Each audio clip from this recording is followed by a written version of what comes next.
ప్రభు పేరట మీ అందరికీ శుభాభివందనములు. ఈరోజు మన అనుదిన వాక్య ధ్యానమైన ఎడారిలో సెలయేర్లలోని వాక్యము. చనిపోవుచున్న వారమైనట్లుండియు ఇదిగో బ్రతుకుచున్న వారము. కొరింథీలకు రాసిన 2వ పత్రిక 6వ అధ్యాయము 8 నుండి 10 వచనములు. పోయిన సంవత్సరం మా తోటలో బంతి మొక్కలు వేశాము.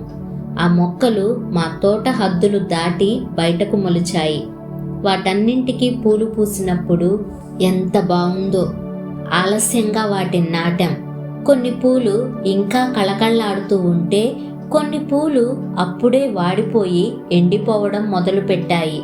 మంచు కురవడం ప్రారంభమయ్యింది. ఆ మొక్కలన్నీ నాశనమైపోయాయి. నేననుకున్నాను, బంతిపూల కాలం అయిపోయింది, ఇవన్నీ ఇక కనిపించవు. వాటికి వీడ్కోలు చెప్పేశాను. ఒకప్పుడు కళకళలాడుతూ ఉండి ఇప్పుడు వెలవెలాబోతున్న ఆ మొక్కలున్న ప్రదేశం వైపుకు వెళ్ళడం మానేశాను. కానీ కొన్నాళ్లు గడిచిన తరువాత ఆ మొక్కలున్న ప్రదేశం అంచుల్లో లెక్కలేనన్ని బంతి మొక్కలు మొలుస్తున్నాయని మా తోటమాలి చెప్పాడు. నేను వెళ్ళి చూశాను. చలికాలంలో నాశనం అయిపోయిందనుకున్న ప్రతి మొక్క 50 పిల్ల మొక్కల్ని మొలిపించింది. కురిసిన మంచు, చలిగాలులు ఏమి చేశాయి? అవి పువ్వుల్ని వాడగొట్టి నేలరాలిపోయేలా చేశాయి. తమ మంచు పాదాలతో వాటిని నేలలోకి అణగద్రొక్కాయి. ఇక మీరు తలెత్తలేరు అనుకుంటూ వెళ్ళిపోయాయి. అయితే ఆ మంచు విడిపోగానే ప్రతి మొక్కకి అనేకమైన పిల్ల మొక్కలు సాక్షులుగా లేచి మరణం ద్వారా మేము బ్రతుకుతున్నాము అన్నాయి.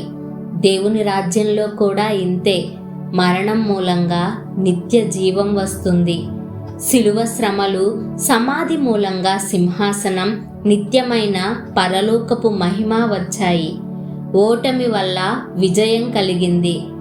శ్రమలకు భయపడకండి, ఓటమికి బెదిరిపోకండి. మనం కూలిపోయినా నాశనమైపోము. ఇలాంటి అనుభవాల వల్లనే మనుషులు బలవంతులవుతారు.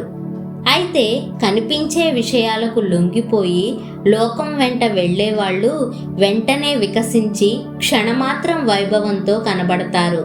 కానీ వాళ్ళ అంతం వచ్చినప్పుడు అది శాశ్వతంగా ఉంటుంది. నీ జీవితాన్ని నష్టాల్లో గణించు, లాభాలతో కాదు. ఎంత త్రాగామని కాదు, ఎంత వలకబోసామని. ప్రేమ బలం త్యాగం మీదే నిలబడుతుంది. ఎక్కువ బాధలు పడ్డవాడే మరెక్కువ ఇవ్వగలడు.